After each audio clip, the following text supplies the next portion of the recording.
নমস্কার বন্ধুরা, মিনতি রান্নাঘর নিয়ে আবার একটা নতুন রেসিপি নিয়ে চলে এসেছে।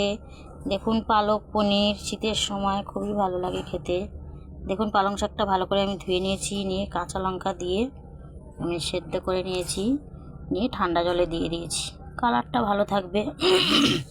পনিরটা দেখুন, গোলমরিচ আর লবণ মেখে নিয়েছি, ভালো করে মেখে নিয়ে সাদা তেল দিলাম কড়াইয়ের মধ্যে, দিয়ে পনিরটা দিয়ে দিলাম। পনিরটা শুকনো হলুদ দেবো না আমি, পনিরটা দেখুন ভালো করে ভেজে নিলাম, লাল লাল করে ভেজে নিয়ে দেখুন একটা পেঁয়াজ আর টমেটো কেটেছি, তেল দিলাম কড়াইয়ের মধ্যে, গোটা গরম মশলা তেজপাতা দিয়ে আমি পেঁয়াজটা দিয়ে দিয়েছি। পেঁয়াজটার মধ্যে একটু নরম হওয়ার জন্য লবণ দিয়ে দিলাম, দিয়ে দেখুন একটা বাটির মধ্যে আমি আদা রসুন হলুদ জিরে গুঁড়ো দিয়ে দিলাম 1 চামচ, দিয়ে লবণ দিলাম, একটু লঙ্কা গুঁড়ো দিলাম, দিয়ে আমি জল দিয়ে দিলাম।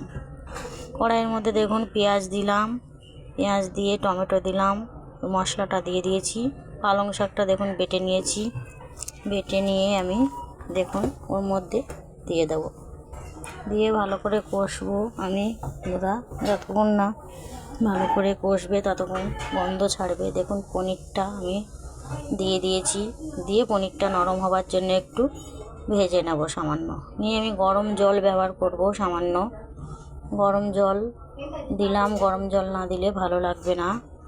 নামানোর সময় একটু আপনি ঘি দিতে পারেন। এটা রুটি দিয়ে পরোটা দিয়ে খেতে খুবই ভালো লাগে, আপনারা বানিয়ে দেখতে পারেন।